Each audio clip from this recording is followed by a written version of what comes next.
I would like to greet all of you who are with us here in Davos, and welcome to everyone who's joining us via the live stream online. We're talking today about the future of fintech.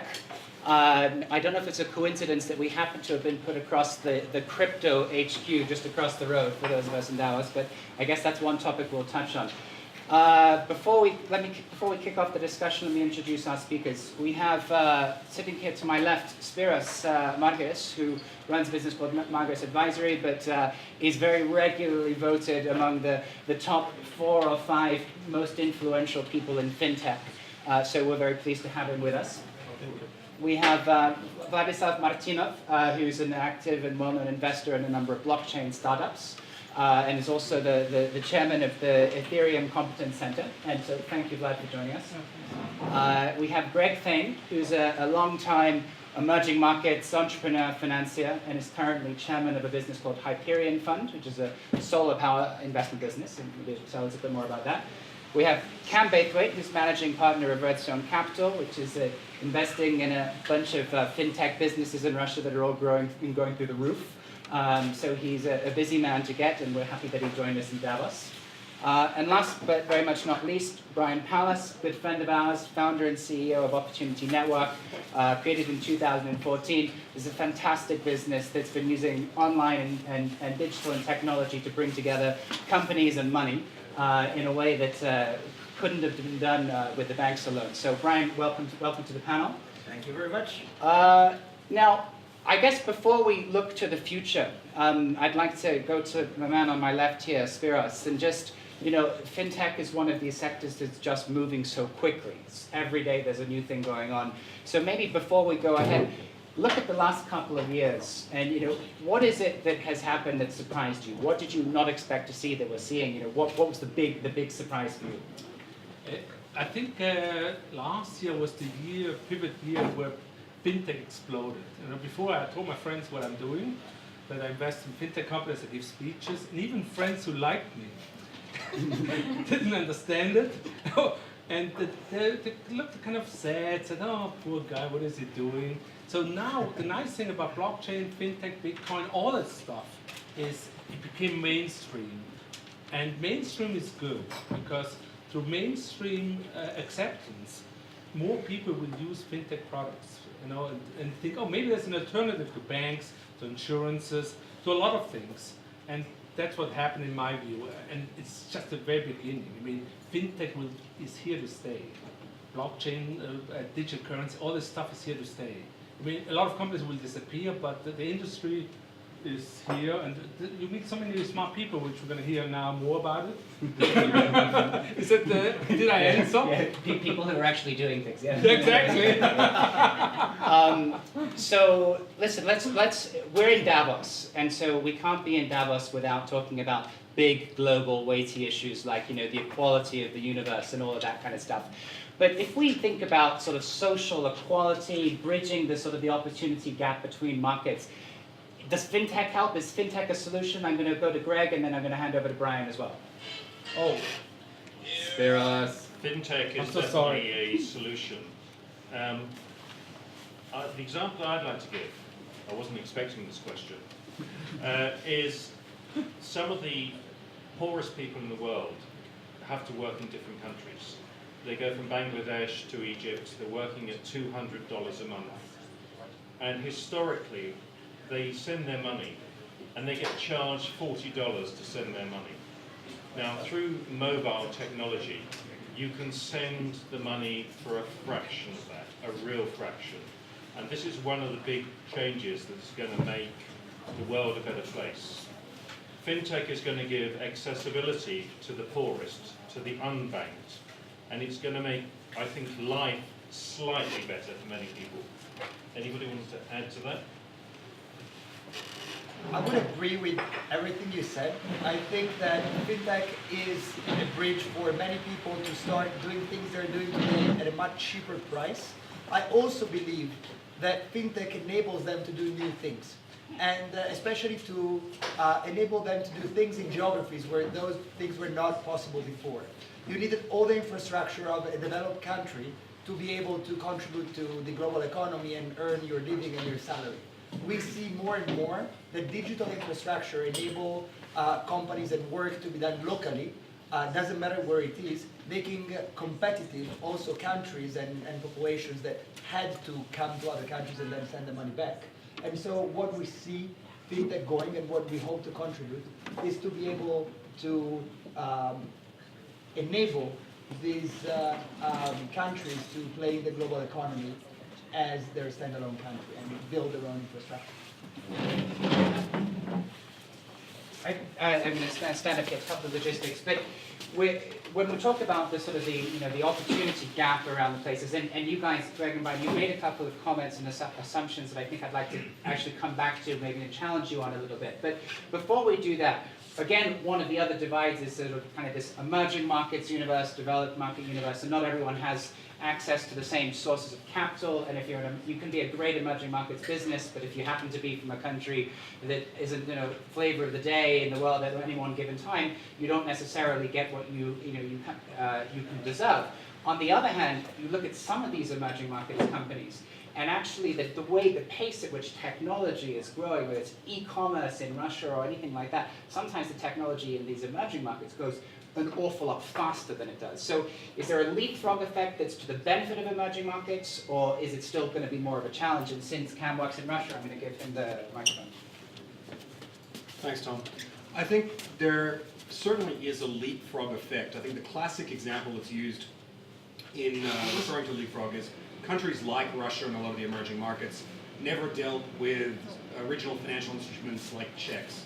And so what we've seen over the last 10 or 15 years is these emerging technologies allow people to both transfer money, access credit, and access other forms of services, and those tangential to fintech, like identity verification services, that allow both people in developing markets and industrial markets to transact much easier. I think what we see now, though, is less of the leapfrog effect, but I think with the emergence of these platforms in both the blockchain and crypto-like platforms, and the should we say that the platformization of bank platforms, where banks are providing the money pit, and then the plumbing is now becoming much more open. And so rather than a leapfrog effect, I see that this much more effectively customizes the products to the local markets. So an example in Russia, for example, is that they used to be very, very proactive on these payment terminals to put cash into terminals to pay for everything, mobile, home electricity, internet, everything like that. That's now being superseded by more sophisticated and micropayments via cards and even some of the blockchain technologies.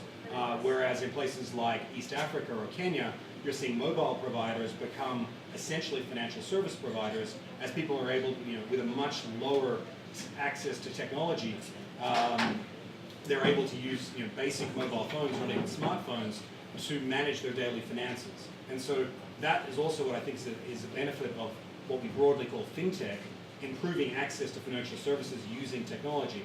So it's less about leapfrog, but more about broadening and leveling the playing field to allow local innovations to develop further. So before we move on to other speakers, I want to come back to Brian, and maybe Greg will also have a thought on this, and challenge one assumption, which is that with all of this new technology that's coming out, it is going to bridge the opportunity gap. It is going to make things more equal, accessible to everyone.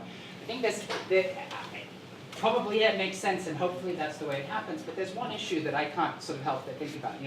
We're living in a digital age, but as someone said, a lot of us are still analog.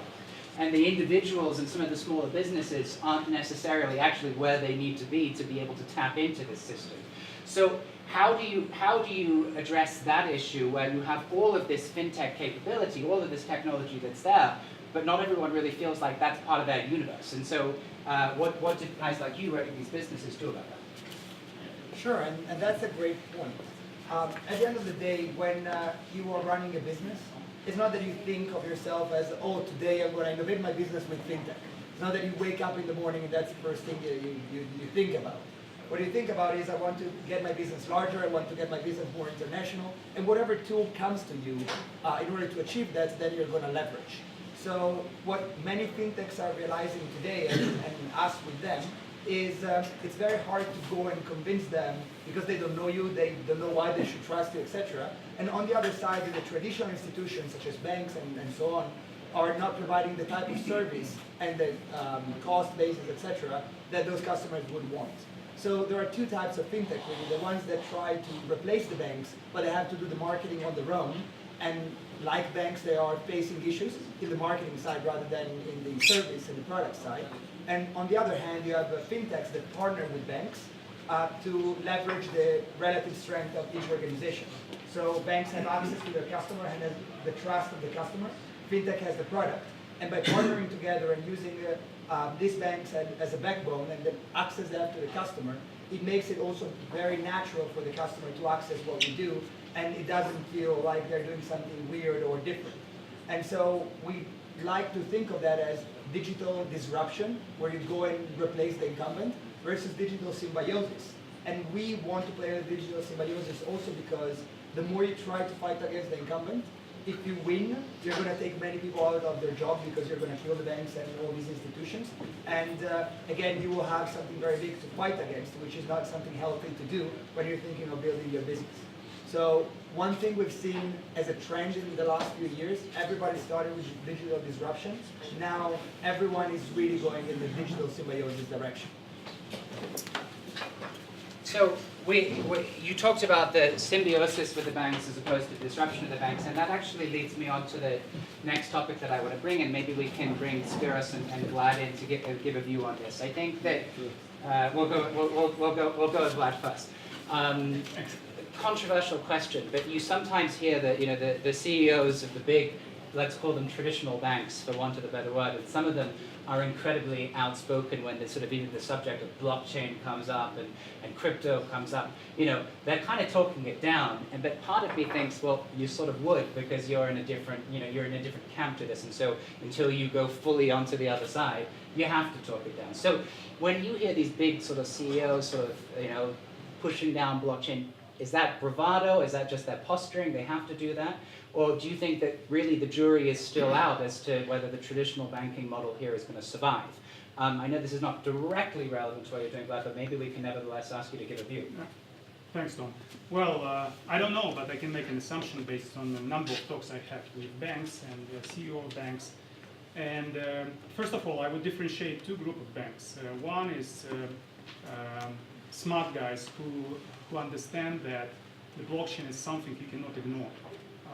You need to do something in order your bank will survive in the future. And there are some banks which is, for some reasons, keep their eyes closed and don't realize this. There is less and less this type of banks from the second group, but still. There is another thing is when people speak on public and when they talk about blockchain in one-to-one conversation or in a private meetings. So frankly speaking, I never met any bank or bank executives who would in a private meeting would challenge the fact that the blockchain will change the business and fintech industry within relatively near short-term perspective. So, but publicly sometimes for some reasons, political reasons, they have to probably talk down the blockchain technology to slow down the process, give them a little bit more time to prepare for this big change. I don't know the reason, but that would be my explanation why you quite often see the chairman of one or another big bank talk about blockchain as something which is not real, which is not true. Spiros, thank you for that. Now I'm going to sort of continue the question here, but just give a real life example to illustrate one of the ways I see this. So 2 weeks ago, I'm in the final stages of buying an apartment in France, and part of this process is I need to send money from my UK account to a French account to make some sort of, one of the payments associated with this, and it wasn't actually a huge amount of money. I call my bank, I send the instruction, it takes them about a day to sort of process the instruction, and then it takes them 3 days before actually the payment has gone through, and then it takes another day before it's arrived. So that took 5 days. Now, I was actually in Moscow at the time, and I worked out that I could have flown to London, I could have gone to Canary Wharf, I could have collected the money, I could have got on a bike and put the money in a rucksack, and I could have cycled through some vineyards in France and still made it to Nice before the money did. Isn't that a really big problem? I mean, yes, of course.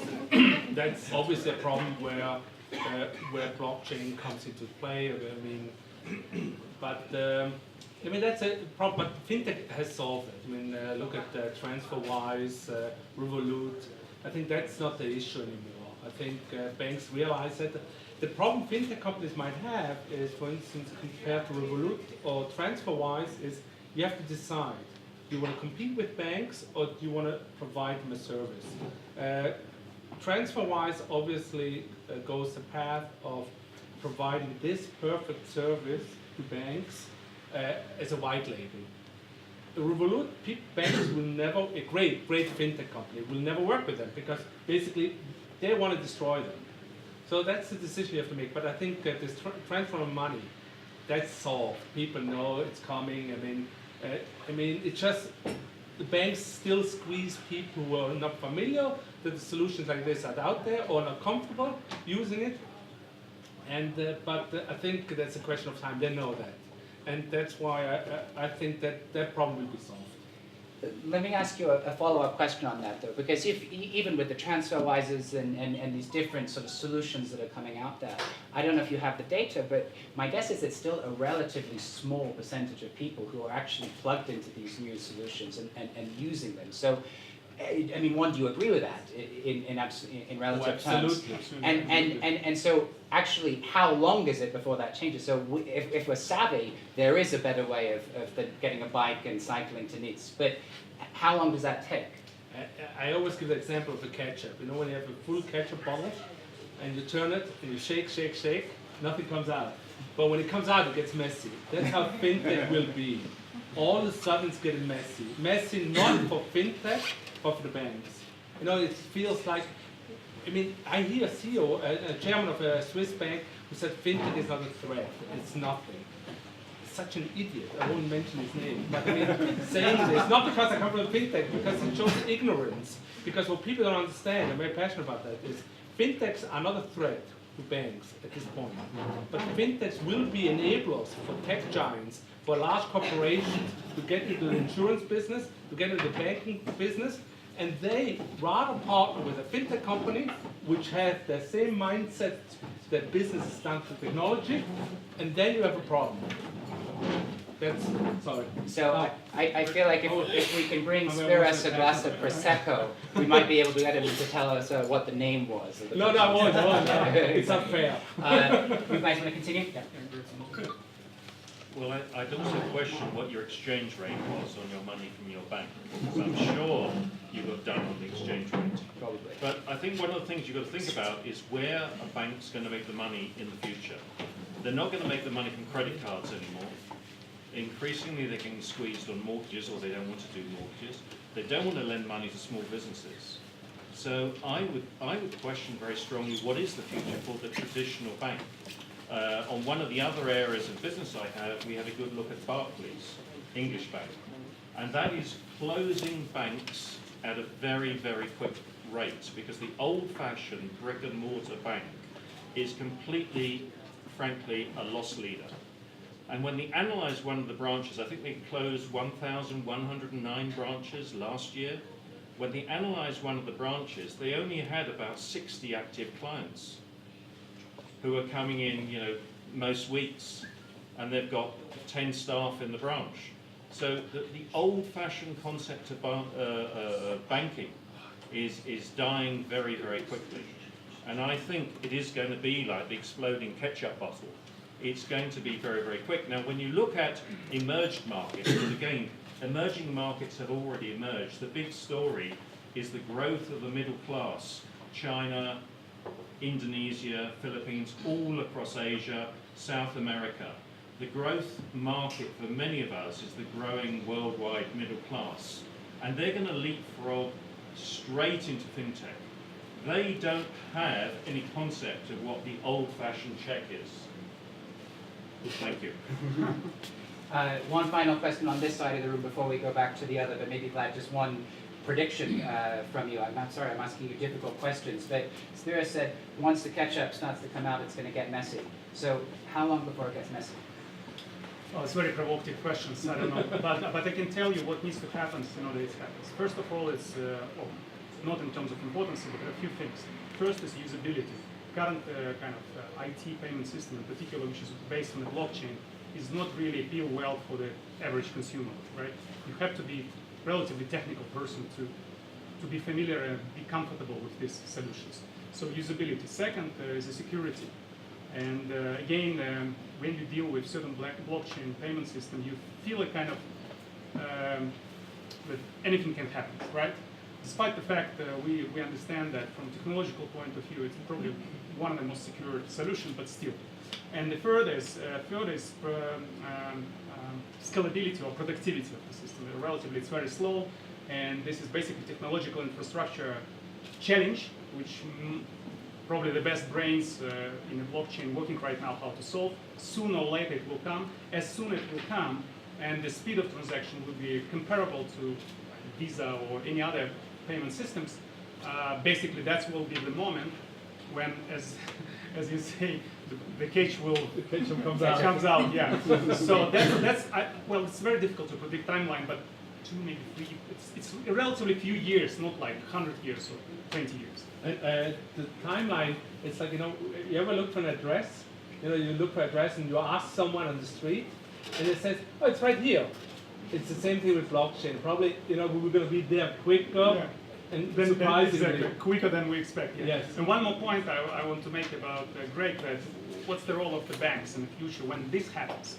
Well, I think some banks which will prepare themselves to become IT company, service provider company, to provide this payment of wide range of payment or any financial services in the new era, competing with IT companies.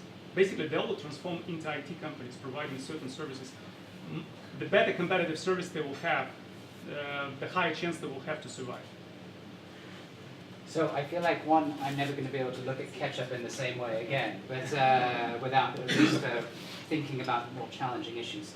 I want to come over to Brian and Cam to sort of continue this discussion, but looking at it, I guess, from a slightly different side. Listen, both of you are running big fintech businesses. Now, so I think that it's reasonable to say that there is probably a certain type of company that you can help that would never have been able to tap into the sort of the traditional funding universe, right? And probably a certain type of company that doesn't really need fintech yet because the traditional universe is there to sort of fawn all over them and basically give them what we need. Where is the line that is between the two? When do people sort of cross the line up or down? Where is it today? And where do you see that moving in the coming years?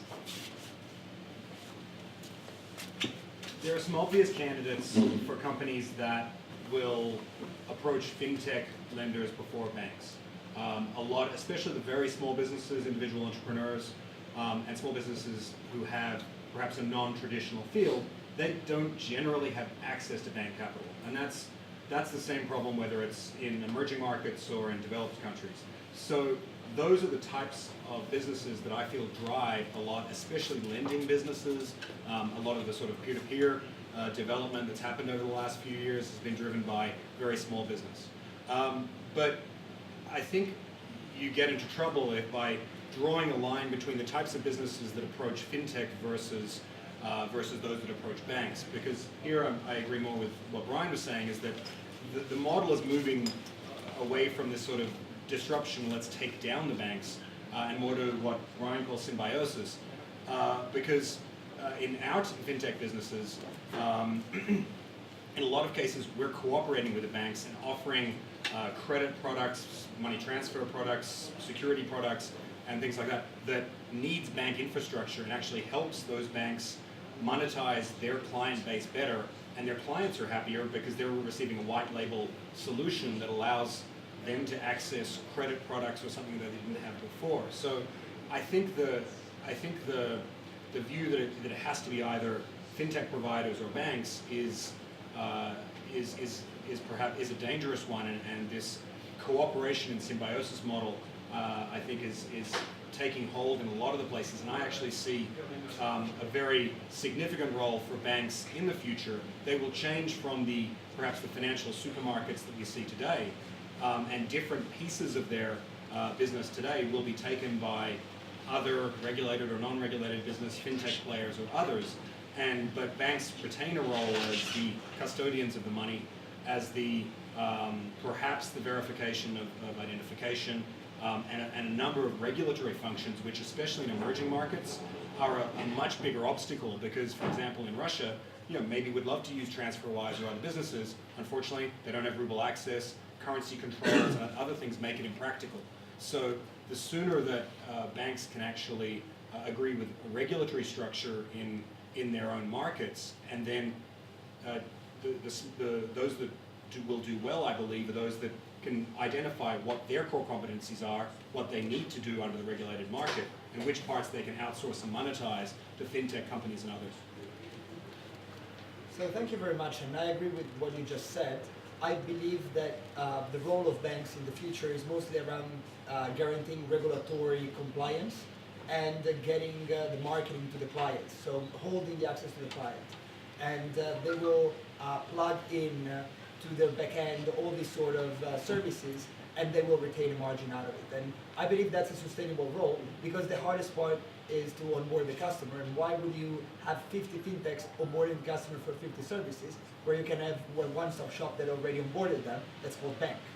So I don't see fintech and banks competing, especially because the core services of the banks are being kind of disintermediated today into low margin businesses, and becoming that competitive, it's not going to be where the banks are going to make most of their margins unless it's on huge volume. So it can work on retail, but when it comes to commercial corporate banking, which is the area where we work, at the end of the day, banks are willing to move away from low margin commoditized financial products and move into the relationship business with those customers, enabling them to do things that wouldn't be possible otherwise. At the end of the day, when you think of a customer, you have to add value to them, and there are only 3 ways you can add value to a customer.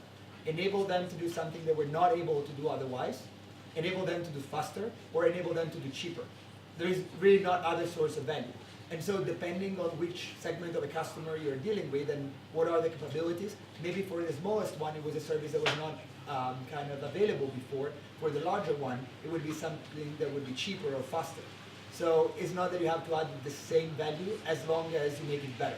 And these are the 3 criteria you have to follow. And by partnering with fintechs, you probably have a better chance of getting there. Thank you. Now, I see the BankX crew here in the crowd, which reminds me that, in fact, we promised also to talk about ICOs and cryptocurrencies. They took the market by storm very successfully last year and continue to do some fun stuff. So let's switch gear. Let's talk about ICOs. Now, one of the challenges that I face, being someone who is doing sort of traditional communications for traditional fundraising efforts, when this summer people started to approach me about ICO ideas, I could never understand what they were talking about. But what we've seen, and it's been demonstrated to us, is that there are some wildly successful ideas from the kind of the funky sort of crypto universe that, in fact, we just haven't really figured out why they're doing it, but soon it's about to become clear to us, and they're going to maybe change the world. I have a question, though, and we'll start with Greg, and then I'd like to bring in Vlad and Spiros as well. Is ICO and sort of crypto fundraising, is this about these kind of crazy, funky ideas that are going to change the world? Or might we see this move a little bit also into the sort of mainstream and just be a more efficient way of raising funding for sort of real world businesses, for want of a better word? Greg, we'll start with you. Thank you. ICOs, I believe, are the new way of raising money for smaller projects. When I say small, generally I'm talking sub 100 million. What an ICO does in many ways is it gives you access to the whole world, and it gives you transparency. You can track what's really happening. Now on the train here, because I'm commuting in daily, I couldn't get a hotel. Well, I got a hotel, it was 10 minutes away on the internet, but there's a mountain in between. It was going to take me 1 hour, 52 minutes. Even blockchain can't solve that problem. Even blockchain can't solve that problem at the moment, but anyway, so I'm commuting in from Zurich. And next to me were a team who are doing an ICO in April, raising 100 million for charity. And I think one of the issues, having been involved in a number of charities over the years, is transparency and where the money is really going. So I think many people in the world will give money if they really believe it's going to end up in that village in Africa with no school. But if 80 cents out of the dollar ends up maybe funding the office and the chief executive, etc. You get where I'm going. So I think ICOs and blockchain are fantastic enablers. I think it makes you be able to develop a business idea, launch a business quicker. Now, I think the trend is changing as well. You said wacky ideas. I think increasingly on ICOs we're talking about you have to follow the proper process. You have to have transparency, you have to have proper due diligence, you've got to have proper contracts, and we very much are following on the ICO I'm involved with, following all the main guidelines, the European guidelines, the American guidelines, even though we will not market anything to America, but we're checking and making it as far as possible compliant with all the main regulations. And I think you're going to see the ICO very quickly moving to being the main way of funding for smaller projects. Yeah, I 100% agree with Greg, and I'd like to add a few things. First is, I believe it's revolutionary fundraising thing, way. And however, I see a certain change in the trend, and if we 1 year ago see a lot of successful ICO in terms of how much money they raised, today we see less and less companies which achieve their soft cap. And also we've seen quite a lot of technological startups which was focused on infrastructure.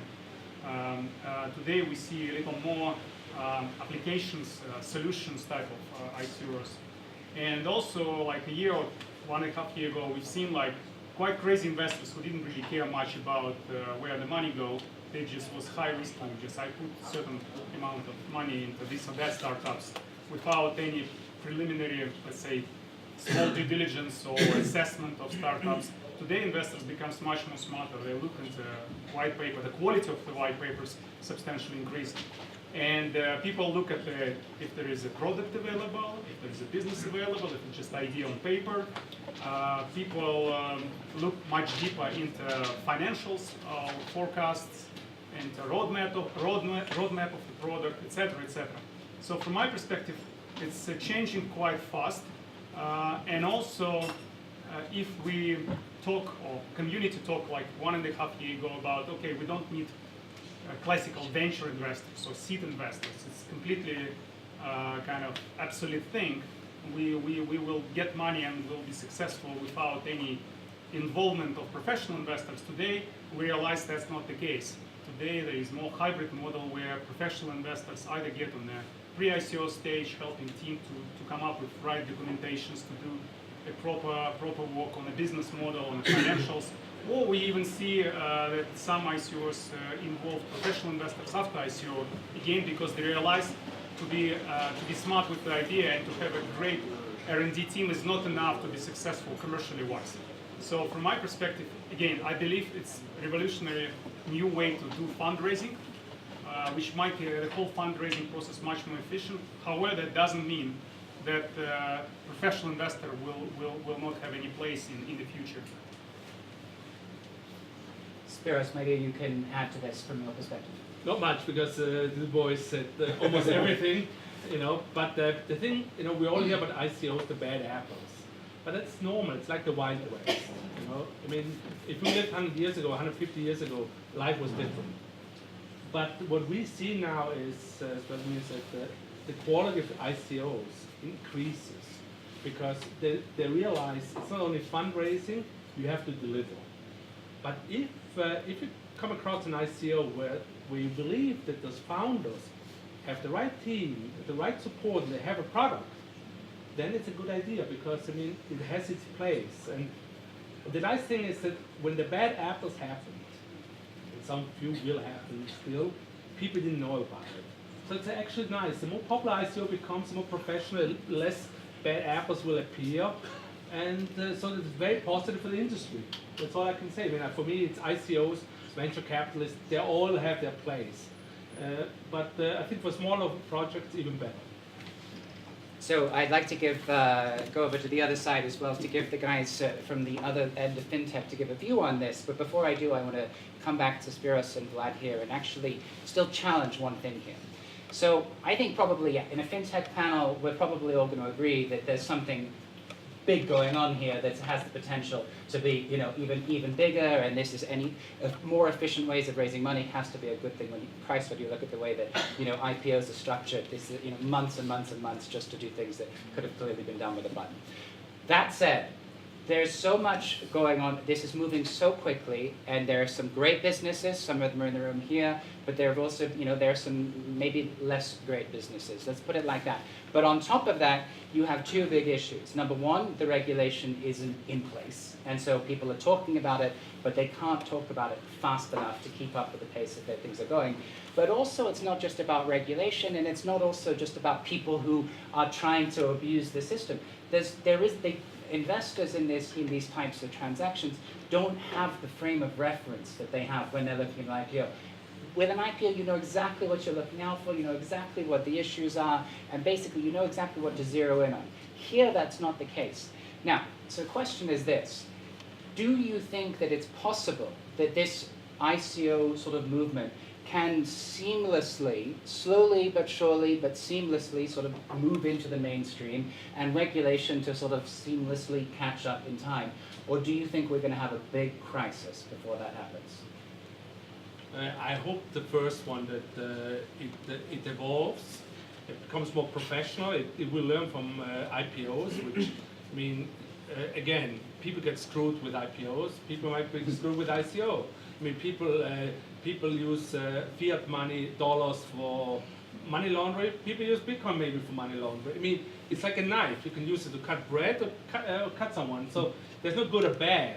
I think the way I see it, it was beautifully, and people will copy great concepts. So if somebody does a new ICO and puts new processes in, and the industry realizes that it appeals to the investors, people will copy it because I'm an opportunist of great ideas. If the cleaning lady, not disrespect to cleaning lady, comes to the table and gives me a great idea, I don't care. I say, yeah, fantastic, we go with that. So the industry, we are in it. We're looking for the great ideas. When I hear something, I go for it. It's not a corporate thinking, thank God. Well, I believe that first of all, it will be painful. It will be some, let's say, I don't know what's the right word, but some crisis, as you mentioned. Well, the reason is simple because the last 2 years there was a lot of bad ICOs. And I think as soon as people realize they lost money, that will be the crisis because the team didn't deliver, either on purpose or just because they didn't have capacity to deliver or any other reasons. So, but I at the same time, I believe it will become a mainstream. And because and it's become quite fast. It will not be slow and step-by-step process. Because even if you look back for the last half a year, there is a lot of rating agencies who start rating professionally different pre-ICO projects. And there is also concept. Vitalik recently announced decentralized ICO, when the concept is basically when you collect money for the idea and the product, but you, as in a venture investor, you don't make all this money available right now for the team. You basically split the process on several steps, and based on delivery of the team on a certain kind of phase, you then make another portion of money available for them to continue developing the product or the business. So, and there are many other things happens. In terms of legislation, I talked to many different governments and startups in the different jurisdictions. First of all, for example, in Russia, when we talk about ICO, and just we find a way in our current legislation without any change. In the current legislation, ability to raise funds and call it as we call it so cooperative movements. We used to have it in the back, very popular. And right now, when different individuals come together, like to fund certain things, that can be kind of applied for some of ICOs we do in Russia.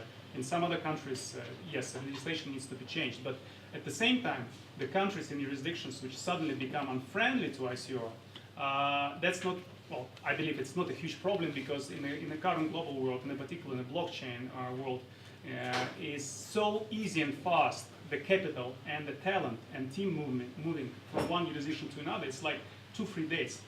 I remember the few cases, and Chinese friends told me about a few cases when certain legislation becomes tougher and tougher on them, and just took them like a week to move their whole business into different legislation, and in capital, teams, and talent. So I think that will make countries to think twice before they make unfriendly legislation towards ICO, because if the country embrace ICO, they attract talented people, they attract startups, they attract capital of the future economy. So if they want to be competitive in the future, they probably should not come up with unfriendly legislation for ICO. So that's why I believe that will become a mainstream soon enough. Just before I take the microphone over to the other side, I want to come to you guys, Vlad and Spiros, just on one more question to follow on from this. Now, you know, if we compare the sort of to the traditional world of finance, pockets of capital, and so on, as you know, there's a sort of usual understanding. You know, U.S. massive investment market, probably U.K. after that, and everyone has their idea of basically where you go on the roadshow, where does the money sit, and there's an understanding of where the real financial power is. Does this, given that this is by definition shaking up many aspects of the current financial system, do you think, and some countries, including some slightly unexpected countries, have been more pioneering in this than others, do you think this has the potential to fundamentally change where the sources of global financial power are around the world? Eventually, but I think it's still going to take a while. I mean, I have never thought, a good question, never thought of that. But eventually, yes, probably, as Vladimir said, the thing is flowing. You know, you block it here, it goes somewhere else. As it becomes mainstream, then the game changes. You know, a lot of things, you know, because then it doesn't really matter. I mean, the funding will come from anywhere. Yeah. You either on that quickly, Vlad, before Sure. we hand over?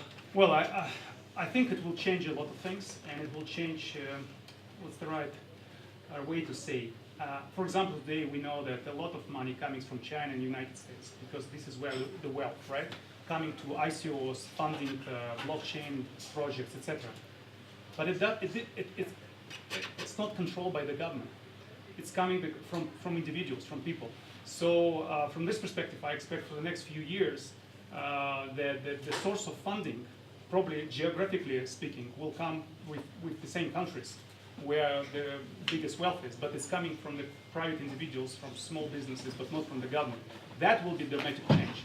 So who is controlling this? Nobody will control. It will be just democratic, free, flat world. So that's a big change. In second point I want to make, some small countries which is really looking for any opportunity to make their future from economical point of view much better. They come up with very liberal legislation towards the blockchain or ICO. And Gibraltar, Belarus, and I don't know, Singapore, and you name it, right? So, and Emirates, and many countries who want to be who want to accumulate capital of new economy in the future. They come up with liberal legislation that might be change the way the wealth will be allocated and distributed in the future. Greg, did you want to add before I hand it over to you? Were you going to comment on this, or you want to come in? There you go. I wanted to say that, of course, you will get the crashes. You are definitely going to have 2-3 crashes over the next few years. But could I point out that 80% of the world think that property prices only go up? I have so many conversations over the last 30 years. I'm going to put my money in property, because property always goes up. And property crashes. Everything goes up, and it has problems and crashes, and then it recovers and goes up again. So I believe there will be problems, but I totally believe that this is the new way of raising money. But the switch you're going to see is to much more asset-backed and solid business ideas behind the ICOs, not the more speculative ideas. I think the only thing that might not crash is the price of Davos hotels this week, but it's, although, you know, who knows. Brian and Cam, I want to come over to you, and I'll give you a choice of questions. One, if you have particular views on some of these issues, where you have a counter view on anything that's been said on this, what we've been discussing here. But the second question to you, though, is that, now, again, with the businesses that you run, so Redstone Capital is investing in a lot of, you know, again, fintech businesses, to the best of my knowledge, that haven't actively brought in blockchain or cryptocurrencies into operations. Maybe you can correct me on that if I'm wrong. And similarly for Opportunity Network. So, you're running these businesses. What is the opportunity that this presents to those kinds of fast-growing, successful fintech businesses that you're looking after right now? So we'll start with Cam and then over to So I wouldn't want to be truly contrarian to my colleagues here, because I think that the evolution in both blockchain applications for both fintech and broader industry, I think are fascinating. I think the current evolution of crypto products and otherwise are also are fascinating. I think it was Vlad who said that, you know, a lot of these products are going to need to be a lot more accessible before they're ready to be used by small business owners, individuals, and others. And I would see that as an evolution that we're not there yet, and that would be a sort of crypto 2.0 or something like that, which I don't think is necessarily far off, but some sort of evolution has to occur. Now, we look closely at both blockchain applications. We build some into some of our businesses where it's relevant, and I've brought in people to look at different crypto applications, ICO applications, and otherwise. I see fantastic potential for both blockchain and crypto in certain niches, but I tend to see a lot of the, at least in the near future, a lot of the crypto and ICO world as much more akin to sort of crowdfunding rather than, and I think it was Greg who said, you know, when you're talking about smaller businesses, rather than fully fledged capital raising platforms, just because of that Wild West atmosphere. That's how I see it. So I would agree, and I think the key point I would want to take is Spiros when he was saying, be careful not to make confusion between the tool and what you're trying to do. And I think this is really the case, because if you have a much better tool to catch something and you have no security around it, sooner or later someone is going to lose an arm, and would have not lost an arm with the previous tool, because there was a lot of regulation and safety around it. So there have been a lot of financial innovations that had the kind of their honeymoon period, where everyone is enthusiastic because you only see the positive things, and then time passes and there are the first crashes, and sometimes they recover from these first crashes and they kept getting used. Sometimes they never go back to the enthusiasm they had before, not because it's a bad tool, just because the reputation of the tool was tarnished by the early issues. Think of mortgage-backed securities. You had those for 20 years, they worked well, they conceptualized diversifying the risk of people that are buying houses. What's wrong with it? Well, we all figured out together what was wrong with that. The problem was not in the tool, but the way it was used, but still the reputation of the global crisis and so on has impacted in a permanent way the utilization of those tools. So for instance, when we built our business, we decided to make a kind of a very, very strict choice, and rather than try to build a product that doesn't exist, and so kind of play in an unregulated space where one day regulation will catch up and we'll figure out who's the winner and who's the loser based on what each country will believe is the right way to move forward, and maybe having a couple of crashes in between. We decided to play within the current regulation framework, so we know that whatever we do is going to be stable and sustainable without having kind of these ups and downs that you tend to see. When you ask the question on where really is the opportunity and is there going to be a shift in economic power over time, the answer is yes, and not in the future, already today. Look at top companies by capitalization in the United States. They're all tech companies. And the fact is, all human beings are used to standards. Languages are standards.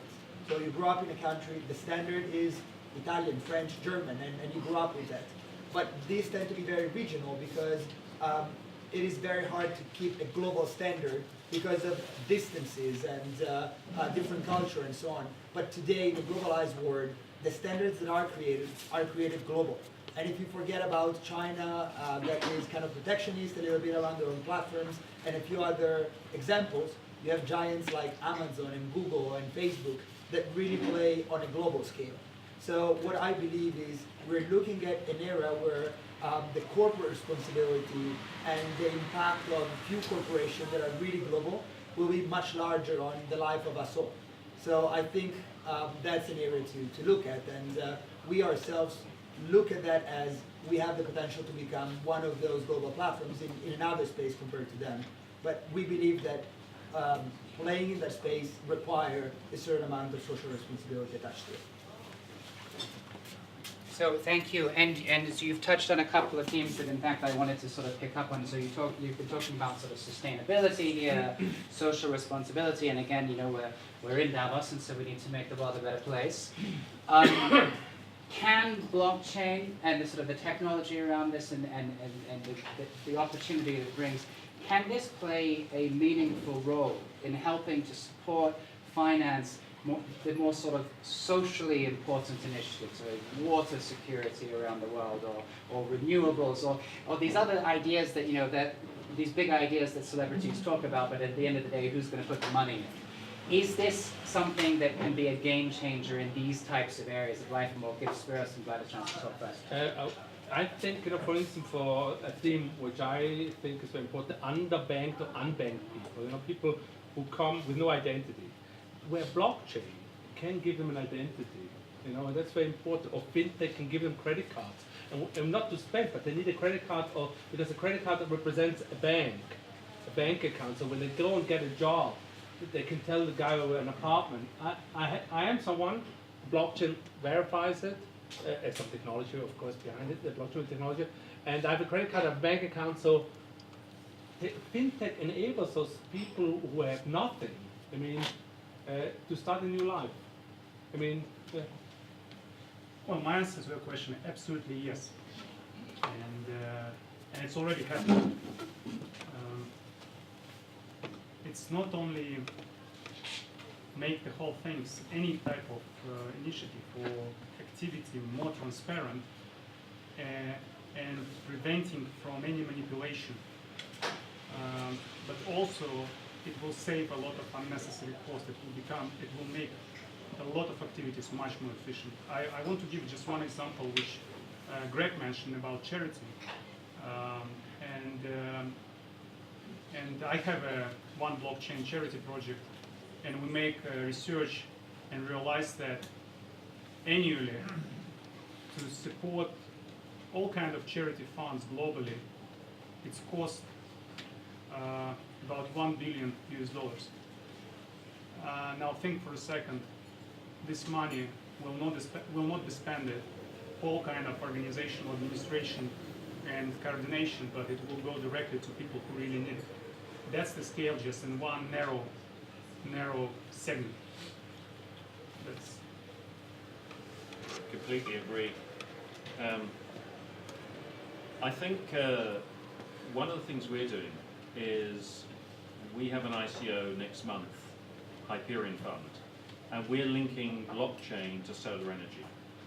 And we believe that solar energy or renewables are absolutely game-changing.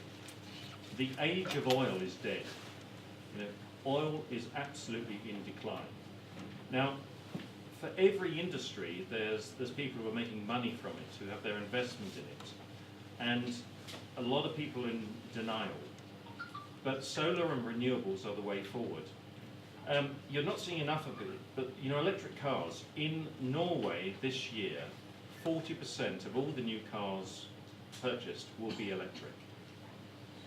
For those of you who are world travelers and you've been to Chinese cities or Indian cities with pollution, the obvious solution is just to turn around and say, you've got to start buying electric cars. And that's going to do a lot to get rid of the pollution.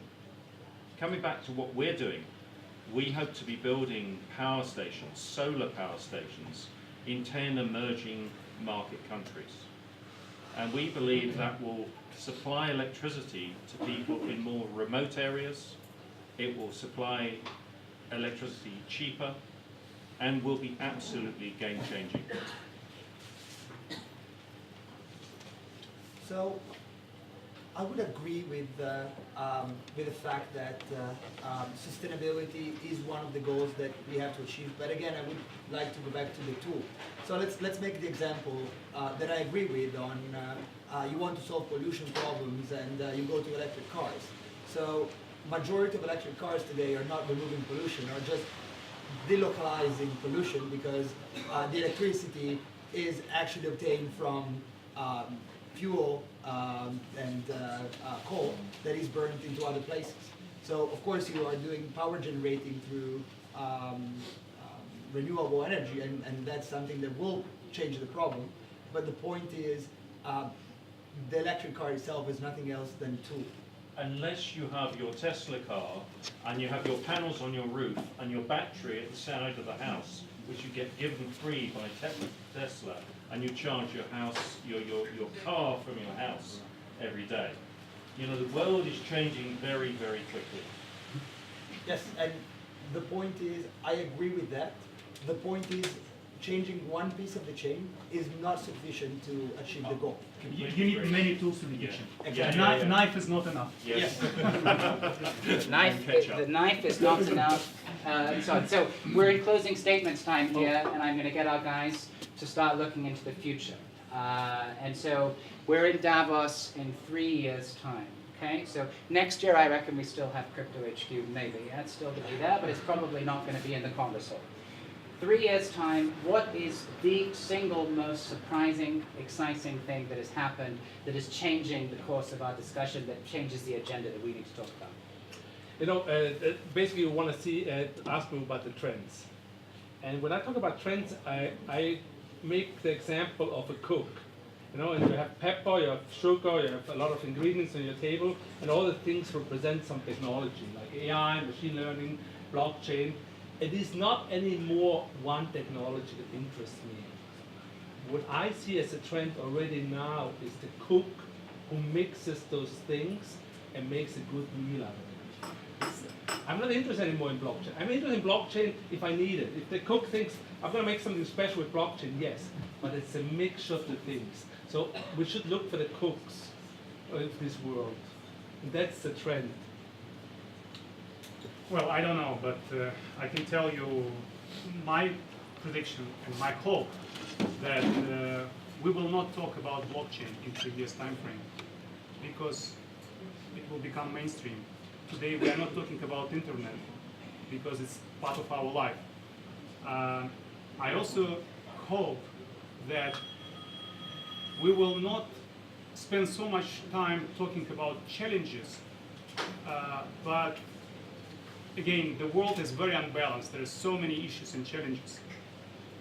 Unbalanced in terms of there are a lot of poor countries, there are some rich countries, there are a lot of unbalance.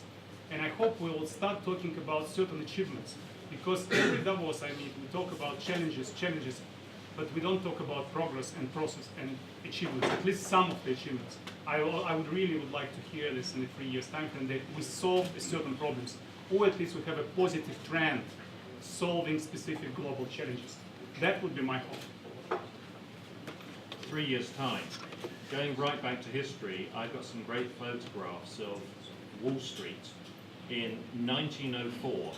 Wall Street in 1904 was completely horses and carriages. Wall Street photograph 1913, that is only 9 years, completely motor cars. Mr. Ford was already having an impact. And in the photo, where it's just got hundreds of motor cars, you can see 2 horses and carriages. Change happens a lot quicker when people really want to get behind the trends. Now, I slightly disagree. I think the banks have a real possibility, the traditional banks, of going the way of the record companies and the book publishers. Record companies 15 years ago just laughed at Spotify and similar apps, and they didn't negotiate properly, and they didn't recognize. I don't think banks are fully engaged with fintech and really understand how quickly the world is going to change.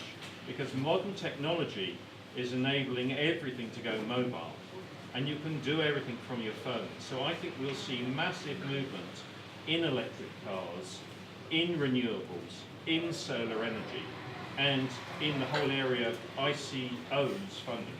Thank you. I agree, I think, with some of the comments that have been made, that in 3 years' time, I'm thinking that some of the topics that are really hot today are going to become boring due to convergence. So fintech and banking are largely one and the same. Blockchain and cryptocurrencies are largely a way that we raise money, manage money, send money, etc. I think one of the things we haven't addressed today, which I'll be really interested to see how it evolves in the next 3 years, is the influence of things like AI and machine learning with the increase of processing power and the applications that are starting to be introduced to business, which I think can actually radically transform some industries. And so, it's a hot topic now. I expect it will become a much more hot topic in the future.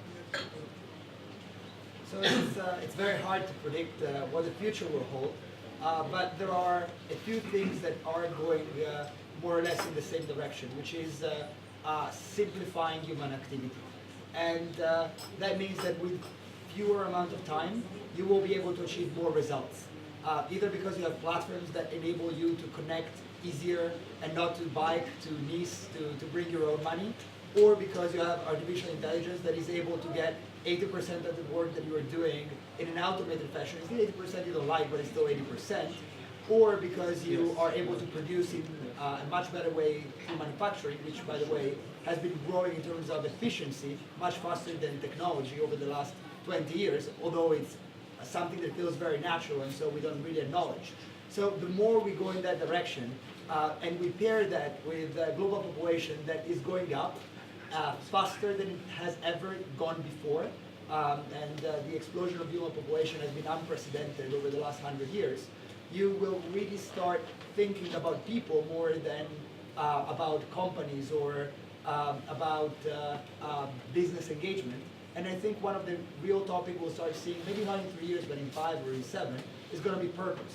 Because at the end of the day, what we really think about people for the last 100 years is how we're going to feed them, how are they going to sustain themselves. But now the scarcity of resource is something that the more we become efficient as a race, the more hopefully we can over time solve. On the other side, human beings tend to be much happier and fulfilled when they have a purpose. And usually the things that give them food is also the things that give them purpose. But the more we go on this way, the more the two things can become uncoupled. And so I think that will be a topic. So in actual fact, before we wrap up, the moment you mentioned AI, I saw Spiros' eyes light up. So it makes me feel like we need to give him a chance to give us a final view on AI. There's one thing, we're in a business where we provide convenience to customers and services. And by doing this, a lot of people lose jobs. It's just a fact. In AI machine learning, we always mention those two together. Basically, increases its speed, and that's actually one thing that makes me always sad, because if there's universal income will happen, we're going to pay people no matter what, if they work or not. But people, money is only one thing. People need purposes. And that's the more we're really involved in this space, you have to kind of worry about these things, because what's the point if we have the best, coolest products, but the gap between poor and rich and people who can afford and not afford will widen. And we can't stop it, but we have to address it, and we have to talk about it. And AI machine learning does really increase this. And closing words in general, I think something positive note, again, I hope, is, in real estate, we all know it's location, location, location. In our business, it's convenience, convenience, convenience.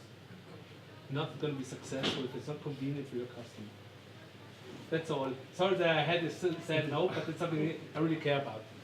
Well, I see that not everyone has a glass in front of them, so from convenience, convenience, convenience, we can go to Prosecco, Prosecco, Prosecco.